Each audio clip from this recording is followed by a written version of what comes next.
Good afternoon, everyone. I am Maricris R. Vito and I will present to you my report about the economic self.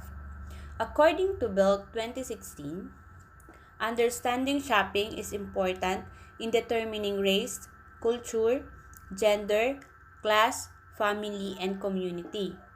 Sinasabi dito na ang pangunawa daw sa pamimili ay mahalaga sa pagtukoy ng lahi, ng kultura, ng kasarian, ng klase ng pamilya at ng komunidad. Mayroon tayong tinatawag na buying power of multicultural consumers.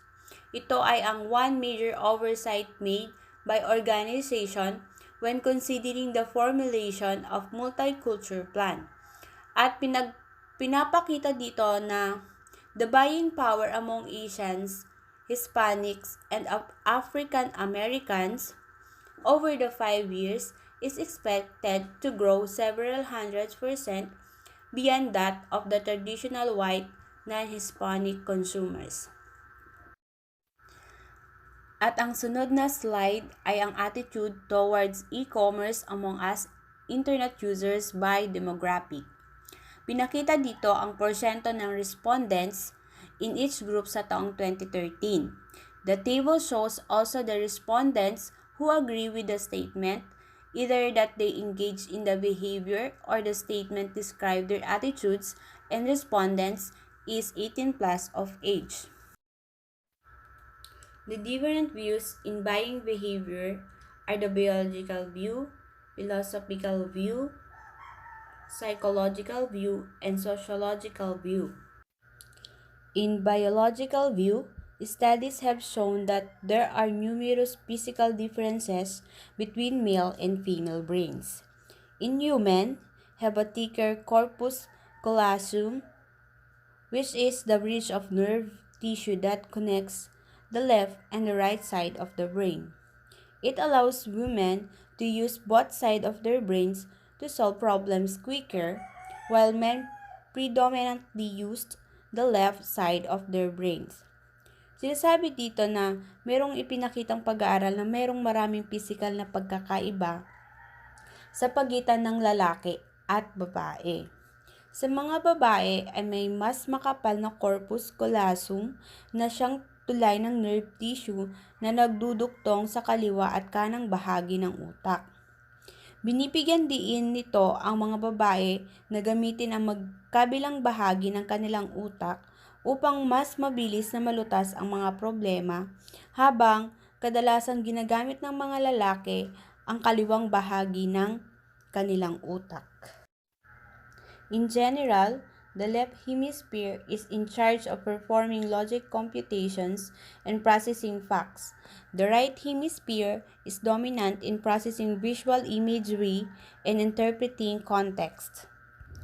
In the context of shopping, this different brain structure leads to men tending to be mission and task-oriented shoppers, while women are more likely to be discovery-oriented shoppers who readily adjust their initial goals if this would result in more satisfying outcome. Isa pa sa views sa buying behavior ang philosophical view. Sa influential work ni Bernard Mandeville na Fable of the Beast noong 1714, sinabi na ang development of the country is primarily dependent on the self-interest of the consumer. Ibig sabihin, ang pag-unlad ng bansa ay nakadepende o nakasalalay sa sariling kagustuhan ng mga mamimili. According to Sigmund Freud, human personality is complex and has more than a single component. In his famous psychoanalytic theory, Freud states that personality is composed of 3 elements known as the ID. It means that the ego and the superego. These elements work together to create complex human behaviors.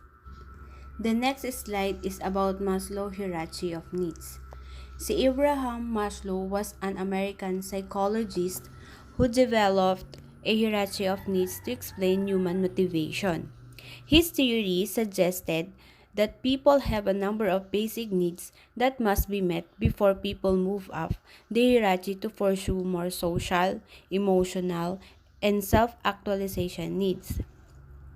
Simula sa baba ng pyramid, ang mauuna ay ang psychological, at ito ay tumutukoy sa breathing, food, water, warmth, and rest.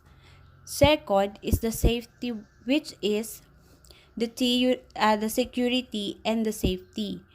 Third is the love and belongings. It is about the intimate relationships and the friends. At lastly is the self-actualization. It is achieving one's full potential, including creative activities. Kung mapapansin natin, ang first and second stage is about our basic needs. And the third and fourth is the psychological needs, and the last stage is the self-fulfillment needs. The two learning and reinforcement theories are classical conditioning and operant conditioning. The classical conditioning is learning through association and was first demonstrated by Ivan Pavlov, while the B.F. Skinner operant conditioning is the behavior that is followed by pleasant consequences is likely to be repeated, and behavior followed by unpleasant consequences is less likely to be repeated. On the other hand, the theories of motivation are the need theory and the intensive or extrinsic versus intrinsic. The needy theory, according to Morey, the human needs are psychogenic in origin, function on unconscious level, and can play a major role in defining personality. While the intrinsic motivation is based on internal incentives such as pleasure and interest, while intrinsic motivation is external intensive to engage in a particular activity motivation that arises from the expectation of punishment or reward, such as performing an unloved job for a fee. Women tend to be more comprehensive and take both subjective, customer reviews, and objective informations into consideration, while men tend to favor objective information, make, model, speech, and etc., over subjective information. And the last view in vying behavior is the sociological view.